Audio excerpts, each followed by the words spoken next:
My name is Wendy Townsend. I'm 35 years old, and 2 weeks ago, I stood in front of 80 people at my mom's 60th birthday party, held a microphone I didn't ask for, and said 8 words that ended a 7-year silence, permanently. See, my family decided a long time ago that my husband was their biggest embarrassment. He left a perfectly good engineering career to grow heirloom tomatoes in rural Virginia. My parents stopped inviting us to Thanksgiving, then Christmas, then everything. For 7 years, we didn't exist. Then they lost everything, every dollar. And suddenly my phone rang. They didn't call to apologize. They called because they needed $3 million. And they thought if they ambushed me at a birthday party, in front of the whole town, I wouldn't be able to say no. They were wrong. But before I tell you what those 8 words were, if you're enjoying this, take a moment to like and subscribe. But only if you genuinely connect with stories like this. And leave a comment. Tell me where you're listening from and what time it is right now. I love knowing. Now let me take you back to Thanksgiving, 2019, the last holiday I was ever welcome at. I'm 28 years old, standing in my parents' kitchen in Fairfield, Virginia, watching my husband hand my mother a wooden crate of heirloom tomatoes. He grew every single one, Cherokee purples, brandywines, sun golds, their skins still warm from the afternoon light. Garrett spent 2 hours that morning selecting and packing them because he wanted to bring something personal. My mother takes the crate, holds it like someone handed her a bag of mulch. "Oh," she says. That's practical." She sets it on the counter behind the bread rolls and turns to the living room. "Sloan, honey, come tell everyone about the promotion." And just like that, the room pivots. My older sister walks in wearing a silk blouse and heels that click on the hardwood. She starts talking about her new title at the investment fund, the London trip, the year-end bonus. My father sits up straighter. My mother is beaming. Garrett stands by the kitchen island, hands in his pockets. He catches my eye and gives me that half smile, the one that says, "I'm fine, he's always fine." That's the thing about Garrett. He doesn't need a room to notice him. But I notice. I notice when Diane's book club friend asks who he is, and my mother says, "That's Wendy's husband. He does agriculture things." Not his name. Not what he actually does. Just a vague wave in his direction. I notice when my father pours wine for Sloane's boyfriend and asks about the market, then skips Garrett entirely. I notice, and I file it away. Because at 28, I'm still telling myself this is just how families work, that love doesn't always look equal. I was wrong, but I didn't know that yet. The dinner table is set for 14. White tablecloth, good china. My mother goes all out for Thanksgiving. Garrett and I are seated at the far end, near the kitchen door. Sloane and her boyfriend sit at the center, next to my parents. My father stands, raises his glass. "I want to toast the Townsend family," he says. "Especially Sloane, who just made associate director. We couldn't be prouder." Everyone clinks glasses. Garrett lifts his, I lift mine, we drink. But my Uncle Roy, 2 seats over, leans toward Garrett. "So, son, you still doing the tomato thing? Ever think about getting a real job?" A few people laugh.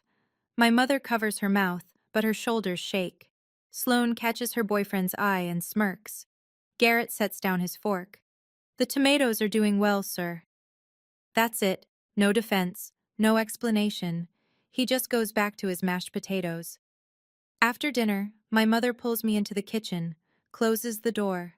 The dishwasher is running, and she speaks low, but not low enough. "Honey, I love you, but you married down. Everyone at that table can see it. When are you going to admit that?" I stand there, dish towel in my hand. The water runs behind me. I don't cry, I don't yell, and I look at my mother, at the woman who braided my hair every Sunday morning until I was 12, and I say, "We're leaving." We drive 3 hours home in the dark. Garrett doesn't push. Somewhere past the county line, I say it out loud. "That was our last Thanksgiving there." He reaches over and holds my hand on the center console. He doesn't ask me to explain. 5 years pass. They pass the way hard years do. Slowly when you're living them. Fast when you look back. No Christmas calls. No birthday cards. No photos of Lily sent to grandparents who never once asked to see her. My mother's number sits silent in my phone, like a locked door I stopped knocking on. During those 5 years, Garrett and I build Townsend Harvest. 12 acres becomes 60. We hire our first employee, then our fifth, then our 15th. At the CSA, subscriptions start small, 20 families, and grow. Garrett develops a line of heirloom sauces that a regional distributor picks up. We buy a second delivery truck. None of this matters for now. I'm not telling you this to brag. I'm telling you because later, it will matter a lot. What matters right now is this. Lily comes home from preschool one Tuesday afternoon. She's 4. Her backpack is too big for her body. She drops it by the door, sits on the kitchen floor next to our dog, and says, "Mommy, why don't I have a grandma? Emma has 2." I open my mouth. Nothing comes out. That night, after Lily's asleep, I sit in the bathroom with the door closed and cry so hard my ribs ache. Garrett hears me. Of course he hears me. He knocks once, then opens the door and sits down on the tile floor next to me. Doesn't say a word for a while, just sits. Then, "If you want to try again with them, I'll drive, but it has to be on your terms." I wipe my face. I don't even know what my terms would be. "That's okay," he says. "We'll figure it out." But we don't. Not yet. 6 months later, I'm at the packing barn reviewing invoices when Garrett walks in wiping his hands on a rag. He's just gotten off the phone. "That was Marcus Bellamy," he says. "New order for the Charlottesville location." Marcus owns Bellamy and Company, a restaurant group, 40-something locations across Virginia, D.C., Maryland. He's one of our biggest accounts. I've never met him in person. Garrett handles the relationship, but I know the name well. "He said something else," Garrett says, and his voice changes. "He asked about your dad, and said he heard Richard had some kind of cardiac episode last month." I put the invoices down. "What?" "That's all he said. A scare. He assumed we knew." Nobody told me. Not my mother, not Sloan, not my father himself. That night, I sit at the kitchen table for 40 minutes before I pick up my phone and call a number I haven't dialed in 5 years. It rings 4 times. "Wendy?" My father's voice is thinner than I remember. "Is that you?" "Hi, Dad." The conversation lasts 6 minutes. He tells me he had a mild cardiac event. Nothing major, they caught it early. He says he's on medication. He doesn't ask for anything. He doesn't apologize. But his voice cracks once, near the end, when he says, "It's good to hear you." I hang up and stare at the wall. If he dies, if my father dies, and the last real conversation we had was at a Thanksgiving table where he toasted everyone except my husband, I will carry that forever. 2 weeks later, an envelope arrives, cream-colored, hand-addressed by my mother. Inside, an invitation to Diane's 60th birthday party. The last line reads, "Please come, bring Lily. Mom wants to meet her granddaughter." First time in 7 years she's acknowledged Lily exists. Garrett and I sit on the porch that evening, the invitation between us on the railing. "What do you think?" I ask. He takes a long breath. "I think your dad sounded scared. And I think your mom didn't send that invitation because she's changed. But I also think you'll regret it if something happens to Richard and you didn't try." "If we go," I say, "we go together. And we leave the moment it stops being safe for Lily." Agreed. I call my father the next morning. He picks up on the first ring this time. "You're coming?" He sounds like a man who just found out he won something small but essential. "We'll be there, Dad." "Your mother really wants this, Wendy. She's been different lately." I want to believe that. Part of me, the part that still remembers her French braiding my hair on Sunday mornings, does. The morning of the party, I dress Lily in her favorite yellow sundress. Garrett wears clean jeans and his good flannel, the dark green one. I pull on a cotton blouse, nothing special. We don't dress up for people who dressed us down. Garrett loads the truck, at the last minute, but he sets 3 bottles of Townsend Harvest signature sauce in a paper bag, the ones with the hand-designed labels, our farm logo in copper ink. Hostess gift, he says. She won't appreciate it. No, he says, but she'll notice it. On the highway, 3 hours out from Fairfield, my phone buzzes. Text from Sloan. So glad you're coming. Mom's been talking about it for weeks. It'll be just like old times. I show Garrett. He glances at it, then back at the road. Noted, he says. I put my phone away. My parents' house looks smaller than I remember, or maybe I just grew. The front yard is strung with paper lanterns. Cars line both sides of the street. Must be 60, 70 people already here. A banner over the garage reads, "Happy 60th, Diane," in silver script. There's a DJ table by the back fence. Someone rented folding chairs. We park at the curb. Lily's hand is warm in mine as we walk up the flagstone path. Garrett carries the bag of sauces under one arm. Diane meets us at the front door. She looks older, thinner. Her hair's shorter than I remember, a bob she never wore when I was a kid. She sees me and her eyes fill immediately. My baby girl. She pulls me in. I've missed you so much. Her perfume is the same.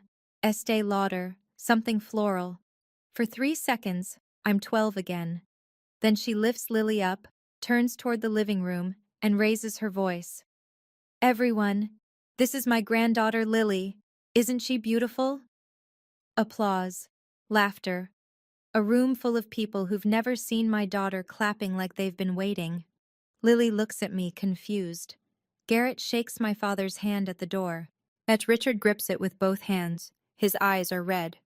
Thank you for coming, son, he says quietly. That word, son, is the first kind thing he's said to Garrett in a decade. Then Sloan appears.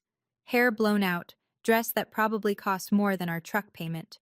She wraps me in a hug that feels rehearsed.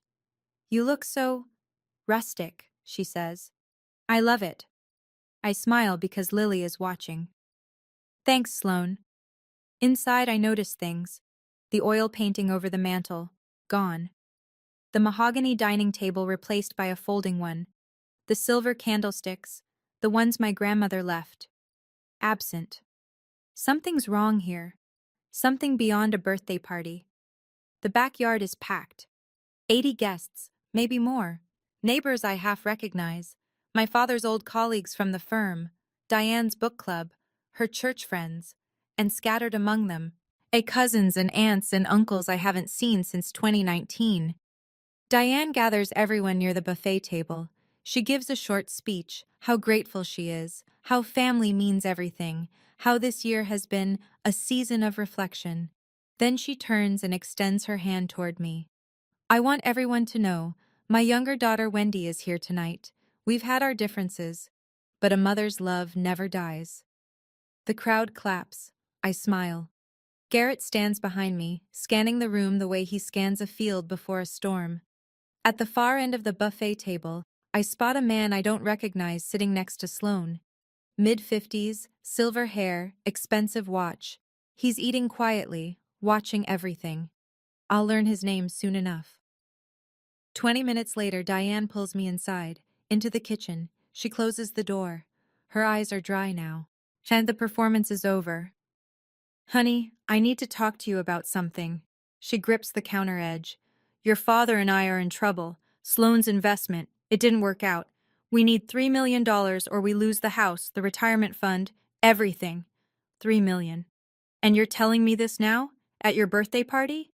I thought if we were together, face to face, as a family. How long have you known? 8 months. 8 months? She didn't call me for 8 months. But she sent a birthday invitation. You didn't call me in 8 months, I say. But you sent a party invitation. She blinks. I thought you'd say no if I just called. I look at her. The woman who told me I married down. She didn't invite me to reconnect. She invited me to write a check. I'm standing in my mother's kitchen right now. She just told me she needs $3 million at her own birthday party, in front of 80 guests. There's a specific kind of silence when someone who hasn't spoken to you in 7 years asks for your money. If you've ever had a family member show up only when they need something from you, drop "been there" in the comments. I see you. And I need you to stay with me for what happens next, because what Diane does in the next 20 minutes, I still can't believe it. I step back into the yard. The sun's going down and the string lights are on, turning everything amber. Lily's sitting on Garrett's lap at a picnic table, eating watermelon. For a moment, it looks like a postcard. I almost forget why we're here. Then I see the sauce bottles. At Garrett's hostess gift, our 3 bottles of Townsend Harvest are sitting on the buffet table between a bowl of coleslaw and a tray of deviled eggs. The copper labels catch the light. My Uncle Roy picks one up, turns it over, reads the label aloud. Townsend Harvest? This looks fancy. He glances at Garrett. Where'd you buy this? Garrett shifts Lily on his knee. We make it. That's our farm's brand. Roy snorts. Oh, so it's like a hobby sauce? Laughter, a couple of cousins, one of Diane's church friends. The comfortable laughter of people who've already decided what you are. Garrett doesn't flinch. Something like that, he says. He wipes watermelon juice off Lily's chin. But at the far table, the one closest to the fence, the silver-haired man I noticed earlier lifts his head. He's been listening. Then he looks at the bottle in Roy's hand, then at Garrett. Something changes in his face. Recognition, maybe. He sets down his fork. He doesn't say anything. Not yet. I don't notice this. I'm too busy trying to keep my hands from shaking after what Diane just told me in the kitchen. But that man heard the name, Townsend Harvest, and he knows exactly what it means. His name is Marcus Bellamy. He owns 42 restaurants, and we're standing in the backyard of the woman who just called our company a little farm that's doing fine. The fuse is lit. Nobody in this yard knows it yet. I need air, or at least I need a room where nobody is performing. I step inside through the side door and head down the hallway toward the bathroom. The house is dim, everyone's out back, and I can hear my own footsteps on the carpet. Then I hear Sloane. She's in our old shared bedroom. The door is cracked 2 inches. She's on the phone, voice low but sharp. I stop. Yeah, she's here. Mom did the whole crying thing at the door. It's working. A pause. She laughs. I think she'll agree. She doesn't know it's 3 million yet. Mom just gave her the soft version. The real pitch comes after the cake. Mom's going to do the speech, get everyone emotional, then bring it up so Wendy can't say no in front of everyone. My hand presses flat against the wall. Honestly, she'll fold. She always does. She married a farmer. She's not exactly the confrontational type. Another pause. Sloane, I have to go. She might be looking for me. I step back, quietly. My heart is slamming in my chest, but my feet are steady. I make it to the bathroom, close the door, and press both palms flat on the sink. The birthday invitation. The mom wants to meet her granddaughter. The crying at the front door. The speech. All of it. Choreographed. I look at myself in the mirror. 35 years old. Mother of a 5-year-old. Wife of a man they call an embarrassment. I walk back outside, find Garrett by the picnic table, and lean close to his ear. We need to talk, now. He reads my face, sets Lily down gently. We step behind the garage. I tell him everything. His jaw tightens, but he doesn't interrupt. Do you want to leave? He asks. No, I say. I want to stay, but not for her. The cake comes out at 7:30. 3 tiers, white frosting, 60 gold candles. Diane blows them out while everyone sings. Lily claps on Garrett's shoulders, and for one heartbeat. Yet I see my mother look at her, really look at her, and something flickers across her face that might be real. Then it's gone. Because Diane reaches for the microphone. Someone set up a portable speaker near the DJ table. Diane holds the mic with both hands, the way people do when they're about to say something they've practiced. Thank you all for being here tonight. 60 years. She laughs softly. I never thought I'd be the kind of woman who celebrates getting older. But here I am. The crowd murmurs warmth. This year has been the hardest of my life. Financially, emotionally. I won't stand here and pretend everything is fine, because it isn't. The murmuring stops. People shift in their chairs. As many of you know, Richard and I have faced some setbacks. We may lose this house. We may lose everything we built. She dabs her eyes. A woman in the front row reaches for her hand. Diane squeezes it. But tonight, something happened that gave me hope. She turns to me.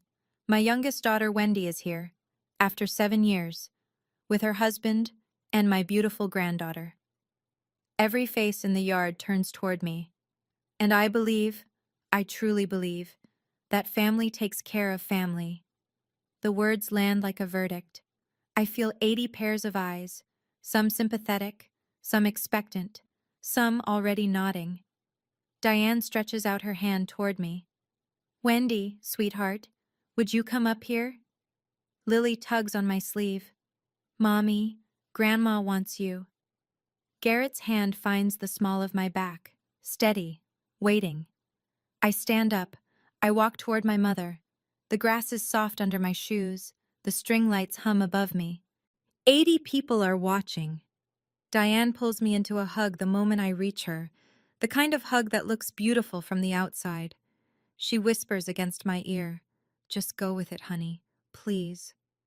Then she turns to the crowd, one arm around my shoulder, and says the thing she's been rehearsing for 8 months.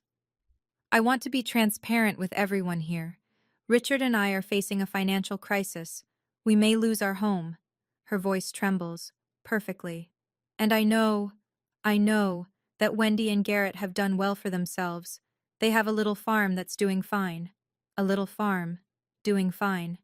And as a family, I'm asking publicly, because I'm not ashamed to ask, for my daughter's help.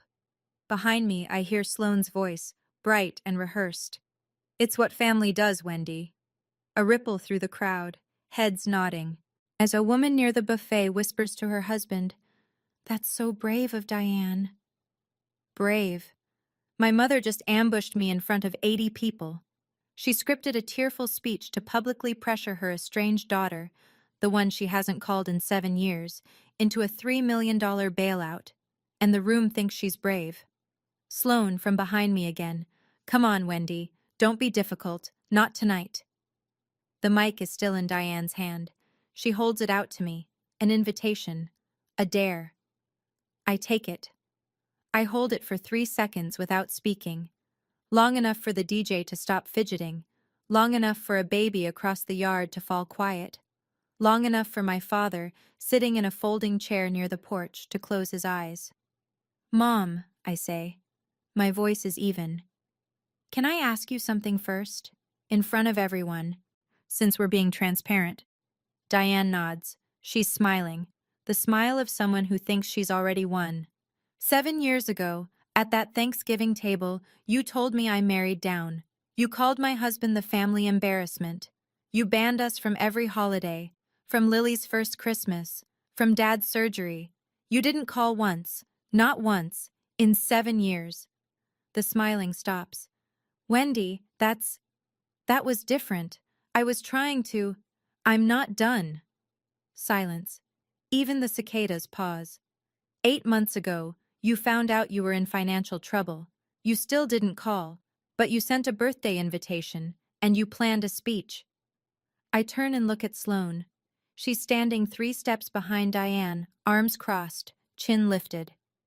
"I heard you on the phone, Sloane, in the bedroom, 20 minutes ago. Mom's going to do the speech and get everyone emotional so Wendy can't say no in front of everyone." Sloane's face drains.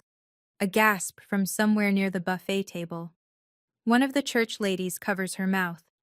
"So let me make sure I understand," I say. "You didn't want a daughter back. You wanted a check." Diane grabs my wrist. Her eyes are wet now. Real tears, or performance tears, I honestly can't tell anymore. "That's not fair, Wendy. You don't know what we've been through." "I know exactly what you've been through, because Marcus Bellamy told my husband about Dad's heart attack. That's how I found out. From a stranger, not from my family." The yard is dead quiet. Somewhere behind me, I hear a chair scrape. Roy puts down his drink. Diane opens her mouth, closes it. For the first time in my life, my mother has nothing to say. That's when the silver-haired man stands up. He rises from the far table, dabbing his mouth with a napkin, and crosses the lawn with the unhurried stride of someone used to boardrooms. He stops a few feet from the microphone area, hands in his pockets. "Excuse me, I don't mean to interrupt a family matter." His voice is calm, almost genial. "But Diane, I need to ask, did you just say Garrett has a little farm that's doing fine?" Diane blinks at him. She doesn't know who he is. She invited him because Richard said he was an old business friend, doing very well. "Well, yes," she says. "He grows tomatoes." The man nods slowly, then turns to the crowd. "My name is Marcus Bellamy. I own Bellamy and Conte 42 restaurants across the Mid-Atlantic region. And Townsend Harvest, Garrett's company, is our primary organic produce supplier. His brand was featured in Forbes Regional last quarter." Nothing moves. The string lights sway in a breeze that nobody feels. Marcus turns to Garrett, who's standing by the picnic table with Lily on his hip. "Garrett, I had no idea this was your family. Richard." He looks at my father, who's sitting very still in his folding chair. "You introduced us years ago. You connected me to one of the best producers in the state." He pauses. "You must be incredibly proud." My father stares at the ground. Uncle Roy is still holding the bottle of sauce. His fingers have gone white around the neck. Marcus glances at the buffet table, at the 3 copper-labeled bottles sitting between the coleslaw and the deviled eggs. "That sauce right there?" he points. My restaurants charge $22 for a plate built around it." Nobody laughs now. The murmuring starts low, like water finding cracks. Roy sets the bottle down too hard. It clinks against the table. Someone near the back whispers, "Forbes?" A woman from Diane's church group turns to her husband with wide eyes. One of my cousins, Beth, the one who always brings banana pudding, pulls out her phone and starts typing. I can see her screen from where I'm standing. She's Googling Townsend Harvest. Sloane steps forward, voice sharp. That's not the point. The point is Mom needs help, but she doesn't get to finish. Mrs. Patterson, our old next-door neighbor, the one who used to bring us zucchini bread, cuts in from the second row of chairs. "Sloane, hold on. Didn't you tell us last year that Garrett was broke? That Wendy was struggling?" Sloane freezes. "I never said that." Mrs. Patterson doesn't blink. "You absolutely said that. At the block party, in June. You told me, and I'm quoting, Wendy married a man who plays in the dirt, and now they can barely pay rent." Another gasp, this one louder. Someone else, Uncle Roy's wife, speaks up. "She told us the same thing at Easter, said Wendy was too proud to ask for help." 7 years. For 7 years, Sloane told everyone that Garrett and I were failing, that we were the family cautionary tale. She did it to keep herself on top, the successful daughter, the one who made it. Now the room is looking at Sloane the way they were looking at me 30 seconds ago. Diane stands behind the microphone stand, gripping it for balance. Her face is the color of the tablecloth. For the first time in my life, I watch my mother run out of words. Her mouth opens, closes, opens again. Nothing comes out. I still have the microphone. The yard is quiet, except for the string lights buzzing and a dog barking somewhere down the street. 80 people. Paper lanterns swaying. My mother's 60th birthday cake half-eaten on a folding table. I look at Diane. Her mascara has tracked 2 lines down her cheeks. I look at Richard. He hasn't moved from his chair. His hands are clasped between his knees like a man waiting for a sentence. I look at Sloane. She's staring at the grass, jaw tight, arms wrapped around herself. Then I look at Garrett. He's standing by the picnic table, Lily resting on his shoulder, one hand on the back of her head. He doesn't nod. He doesn't signal me. He just holds my gaze. Yet I bring the microphone close, not to yell, not to perform. My voice comes out low and steady, The way you'd speak to someone across a kitchen table. You don't get to need us now. 8 words. I set the mic on the nearest table. It makes a soft thud against the plastic surface. Then I walk to Garrett. He shifts Lily onto one arm and puts the other around my shoulder. The three of us move toward the side gate, the one that leads to the front yard, to our truck, to the 3-hour drive home. Lily lifts her head off Garrett's shoulder and waves a small hand back toward the yard. "Bye-bye," she calls. Nobody waves back. Nobody says a word. The gate clicks shut behind us. As we cross the front lawn, I hear it. My mother crying. That high, thin sound she makes when she's lost control of a room. I keep walking. For 7 years, that sound would have pulled me back. Tonight, it doesn't even slow me down. 8 words. That's all it took. 7 years of silence, and 8 words in a backyard full of paper lanterns. I didn't plan them. I didn't rehearse them. They just came out. The way truth does when you've held it long enough. If you're still with me, hit subscribe. Not because I'm asking for something, but because I think you deserve to hear how this ends. Because what happened after we walked through that gate? It wasn't over. Not even close. 2 days later, my phone rings at 7 in the morning. It's Richard. His voice sounds different. No background noise. No Diane whispering coaching lines from across the room. Just my father, alone, calling from what I later learn is the parking lot of a Walgreens. "I'm not calling to ask for money," he says. "I'm calling to say I'm sorry. I should have said that years ago." I sit down on the edge of my bed. Garrett looks at me from the doorway, a question on his face. I put the phone on speaker. "What happened, Dad?" he tells me. Slowly. The way a man speaks when he's finally stopped defending someone else's lies. Sloan convinced them to invest their entire retirement savings, $1.8 million, into a real estate development in Norfolk. She said it was guaranteed. She said her contacts had vetted it. She said it couldn't fail. It failed. The developer filed for bankruptcy. The money evaporated. Then the secondary loans came due. Another $1.2 million in debt they'd leveraged against the house. She knew the risks, Richard says. She knew, and she didn't tell us. $3 million. That their entire life savings plus a mountain of debt, and the daughter they'd bet everything on was the one who buried them. "Dad, I'm not going to hand you $3 million at a birthday party. That was never going to happen." "I know. But if you want to talk, really talk, just you and me, I'm here. I can help you find a financial restructuring attorney, someone who can work through the debt. But I won't send money for Diane and Sloan to manage." Silence. "I love you, Dad, but love is not a blank check." He takes a long breath. "I know that too. I think I've always known." Sloan calls 3 days later. She does not open with an apology. "You humiliated Mom at her own birthday." Her voice is hard, clipped. "In front of everyone, you're selfish. You always have been." I'm in the farm office, spreadsheets on the screen. A cup of coffee going cold. "Sloan, Mom planned a public speech to pressure me into giving her money. You coached her on the phone. I heard you." Silence. "If you want to talk about who humiliated whom, I didn't bring 80 witnesses. Mom did." She breathes hard through her nose. I can picture her pacing. She always paces when she's cornered. "You think you're better than us now, don't you? Because your husband sells tomatoes to fancy restaurants?"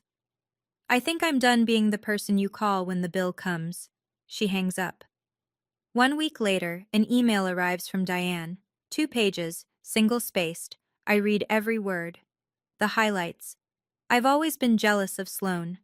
I engineered this confrontation to steal attention. I'm punishing my mother for trying to hold the family together. I have no gratitude for everything they sacrificed." And the closing line, "I will never forgive you for what you did at my birthday. You are no longer my daughter." I read it once. I set my coffee down. I read it again. Then I noticed the P.S. It's not in my mother's voice. It's in a different font, smaller, like someone added it after the email was drafted. Wendy, I'm sorry. Dad, Richard typed that, quietly, on his wife's email, knowing she'd probably never check the sent folder. I stare at those 4 words for a long time, then I close the email. I don't reply. 80 guests at a birthday party means 80 people with phones and stories to tell by Monday morning. Within a week, the narrative of Diane's 60th has traveled through every vein of Fairfield: the church, the garden club, the grocery store checkout line. The version I hear secondhand goes something like this. Diane Townsend spent 7 years trashing her son-in-law to anyone who'd listen. Turns out he's a millionaire. That's not exactly accurate, but close enough. Mrs. Patterson, the neighbor with the zucchini bread, posts a vague but unmistakable Facebook status. When you find out someone's been lying about their own family for years, praying for clarity. It gets 43 likes in Fairfield alone. Diane's church group starts asking questions. At a Thursday morning Bible study, a woman named Beverly asks directly, "Diane, why did you lie about Wendy's husband all these years?" Diane doesn't go back to Bible study after that. Now the cousins start connecting dots. Sloan told Uncle Roy's wife that we could barely pay rent. She told Beth we were 1 bad season away from food stamps. Meanwhile, Garrett's company was signing a federal distribution contract and landing in Forbes. The math doesn't add up.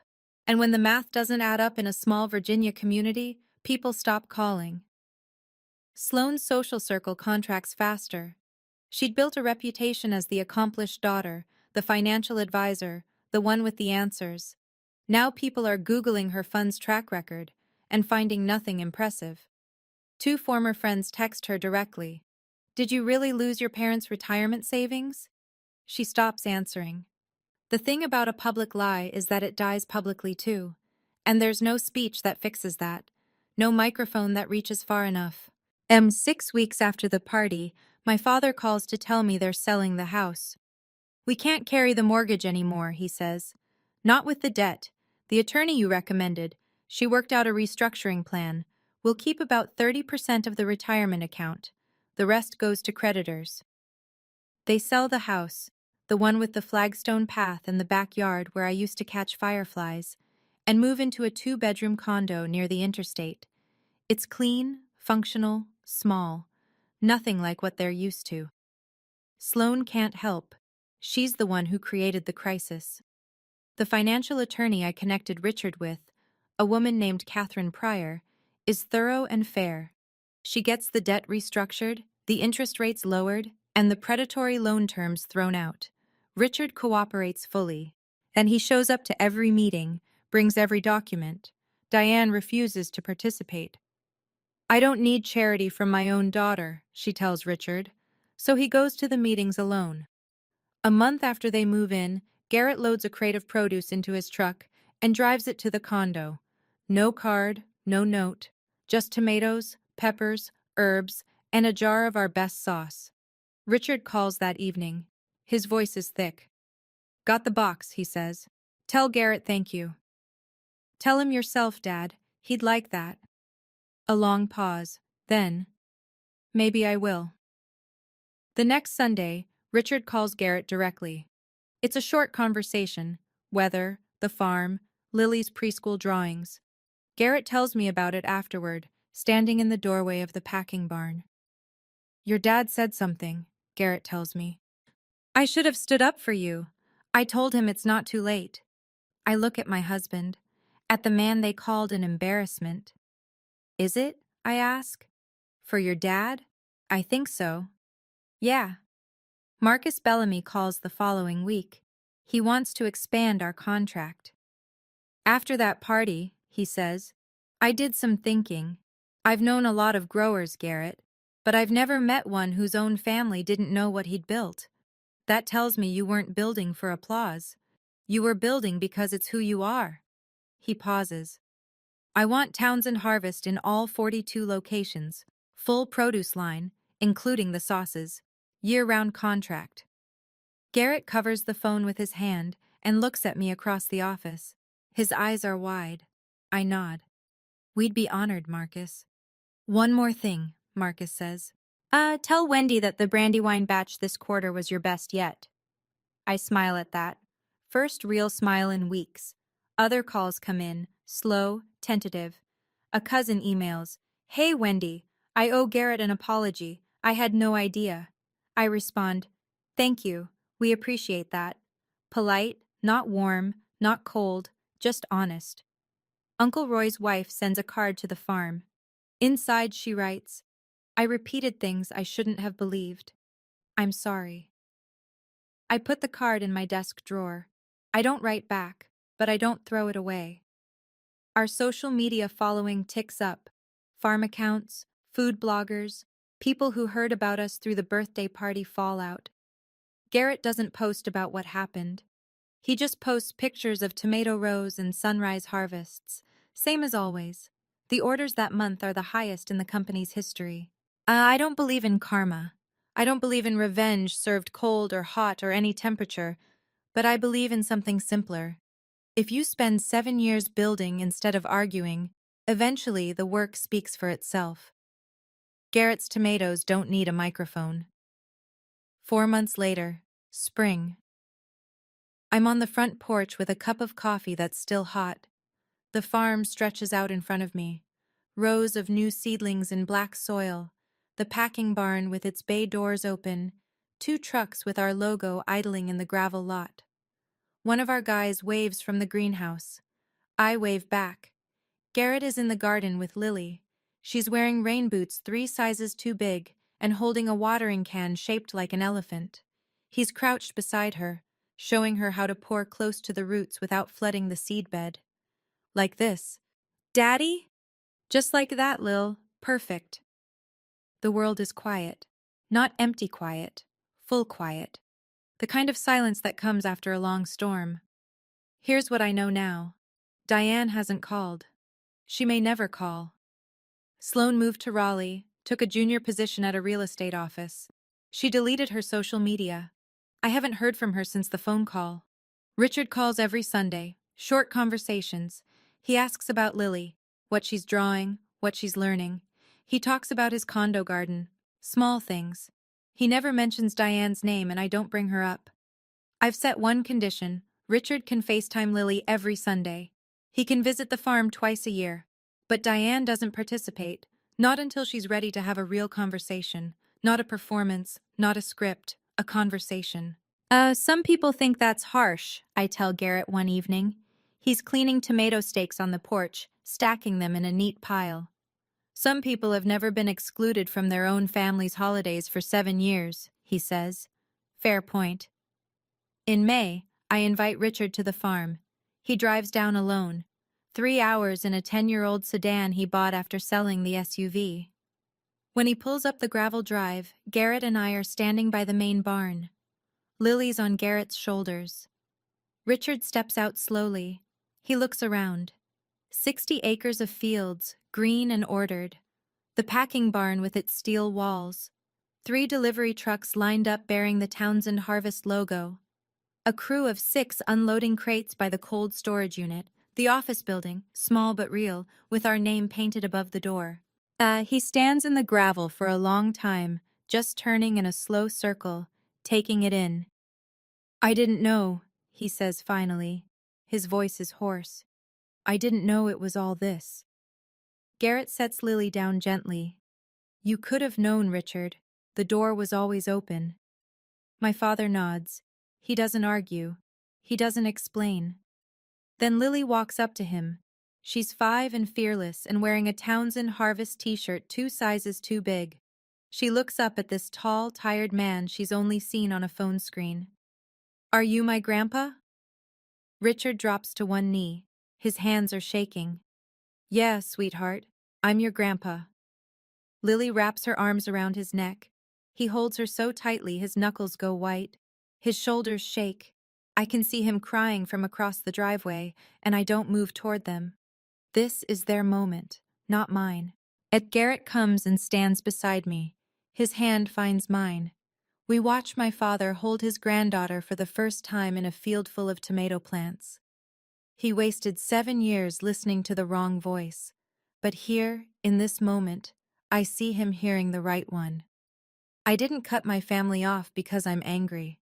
I set a boundary because I learned something that took me 35 years to understand. You can love someone and still refuse to be humiliated by them. My husband was never the family embarrassment. He was the family they couldn't understand. And instead of trying, instead of driving down here, instead of picking up a phone, instead of tasting the tomatoes he packed with his own hands, they mocked what they didn't recognize. My mother hasn't called. She may never call. And then here's the part that surprises even me. I'm at peace with that.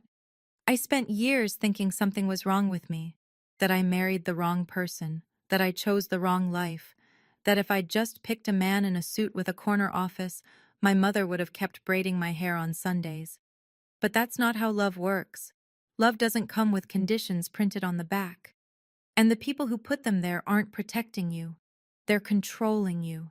8 words. That's all it took.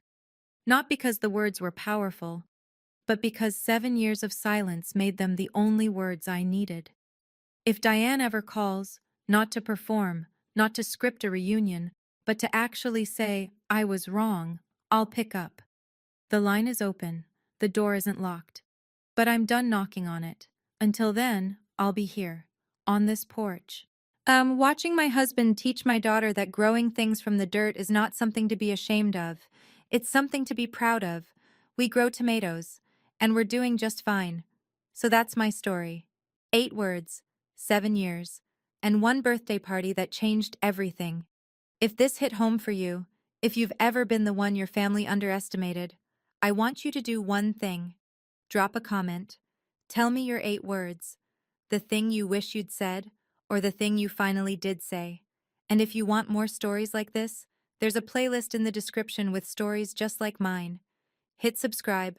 I'll see you in the next one. Thank you for staying until the end.